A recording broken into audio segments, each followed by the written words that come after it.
तुम्हें लगता है कि मैं तुम्हारी कंपनी की रेपुटेशन खराब करूंगा? ये सोनिया का ट्रैप है।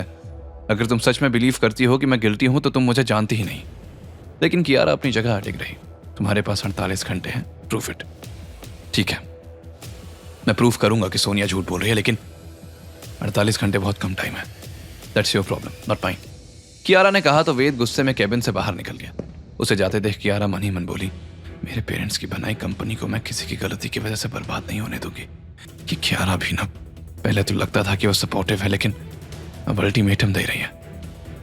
वैसे उसकी बात भी गलत नहीं है, कोई भी लड़की होती तो यही करती। लेकिन सवाल यह है कि मैं कैसे प्रूफ करूं कि सोनिया झूठ बोल रही है। वेद के जाने के बाद कियारा अपनी चेयर पर कुछ देर आंखें बंद किए बैठी रही। फिर जब उसने अपनी आंखें खोली तो उसकी नजर उसकी और सावित्री की फोटो पर पड़ी जो उसके डेस्क पर रखी थी। क्यों क्यों हमेशा मेरे साथ ही ऐसा होता है? उसने फोटो को उठाते हुए कहा। फोटो में वो अपनी दादी के साथ खुश दिख रही थी। उसकी आंखें नम हो गई। दादी, आपने कहा था ना कि ये शादी सही होगी, कि कम से कम एक सच्चा रिश्ता तो होगा मेरे पास। वो चेयर से उठकर विंडो के पास गई और कांच पर अपना माथा टिकाते हुए बोली, बचपन से आज तक सबने मुझे छोड़ा है। पहले माँ बाप एक्सीडेंट में चले गए, उसके बाद दादी ने भी, और फिर ये सारे रिश्तेदार जो सिर्फ प्रॉपर्टी के लिए आते हैं।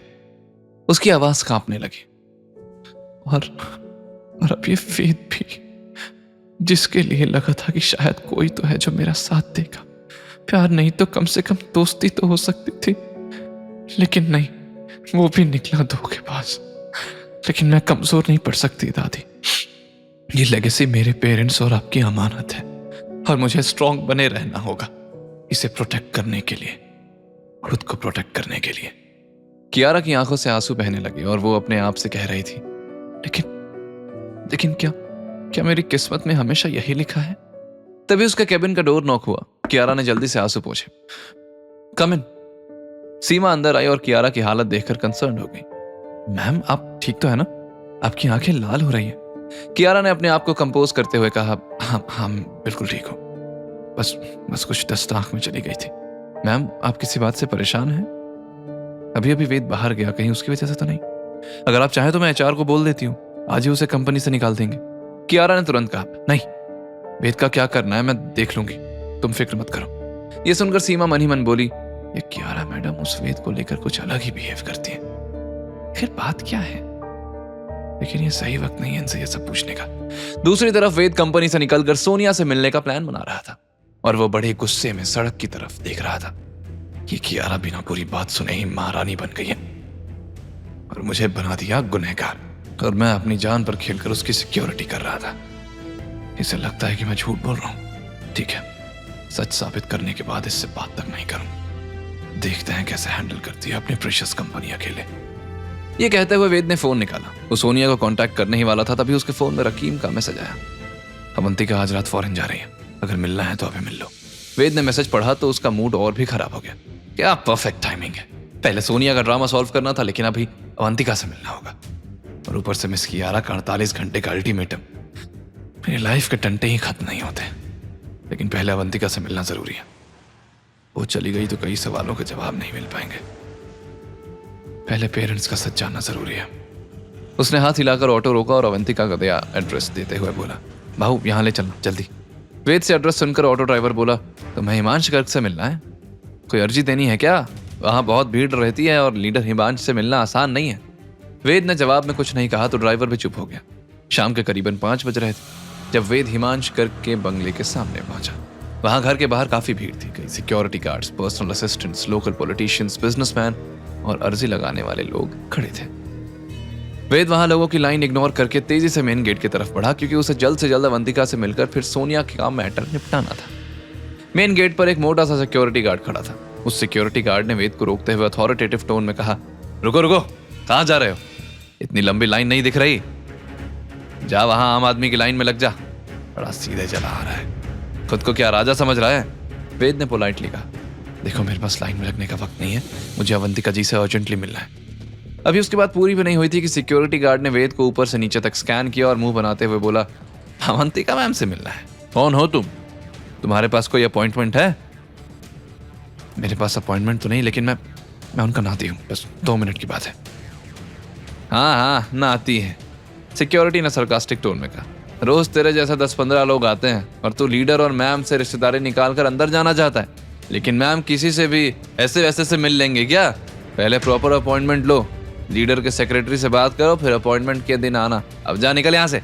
वेद ने समझाते हुए फिर कहा, देखिए मैं वेद हूँ, आप अंदर फोन करके कह दीजिए कि वेद आया है, वो जान जाएंगे। वेद शेद कुछ नहीं जानते हम, और अब हमारा टाइम वेस्ट मत करो। वो देख वीआईपी लोग भी लाइन में खड़े हैं, तू तो एक मामूली आदमी है। तभी वहां एक गाड़ी रुकी और एक पॉलिटिशियन टाइप का आदमी सोने की चेन पहने हुए उनकी तरफ आया।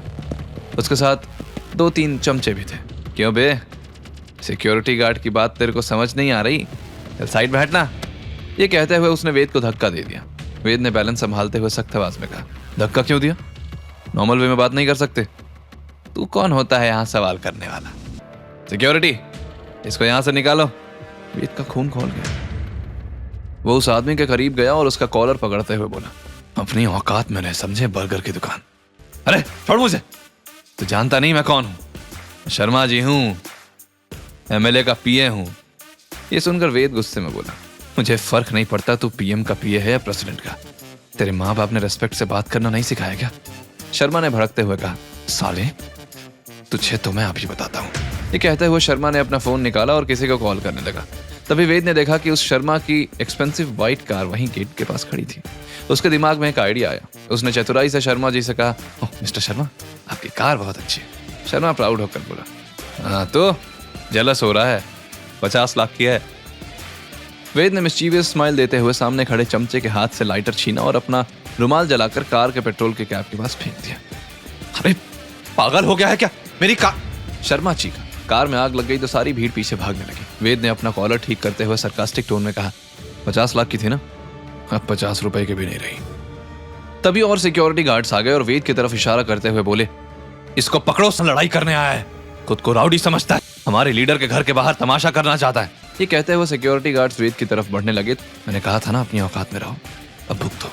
इधर शर्मा सिर पकड़कर रो रहा था, मेरी कार, मेरी ब्रांड न्यू कार।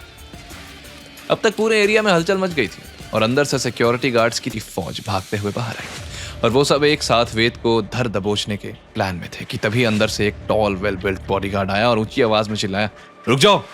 उसकी आवाज सुनकर सब चुप हो गए और सिक्योरिटी गार्ड्स भी अलर्ट की पोजीशन में खड़े हो गए। वो हेड सिक्योरिटी गार्ड सीधा वेद के पास आया और बोला, अवंतिका मैडम ने आपको अंदर बुलाया है। वेद ने सिक्योरिटी गार्ड्स की तरफ चमचमाती हुई मुस्कान के साथ कहा। हेड सिक्योरिटी गार्ड की बात सुनकर सबके चेहरे के एक्सप्रेशन बदल गए, खासकर सिक्योरिटी गार्ड्स के। वो मोटा सिक्योरिटी गार्ड हकलाते हुए बोला, माधव सर, ये तो। हेड बॉडीगार्ड माधव ने उनकी तरफ देखे बिना इमोशनलेस वॉइस में कहा, तुम सब फायर्ड हो, कल से काम पर मत आना। फिर वो वेद की तरफ मुड़ा, आइए सर। आगे की कहानी जानने के लिए देखें अगला एपिसोड सिर्फ पॉकेट एफएम के YouTube चैनल पर और के फॉर किंग के सारे एपिसोड्स को सुनने के लिए डिस्क्रिप्शन में दी लिंक से डाउनलोड करें पॉकेट एफएम ऐप।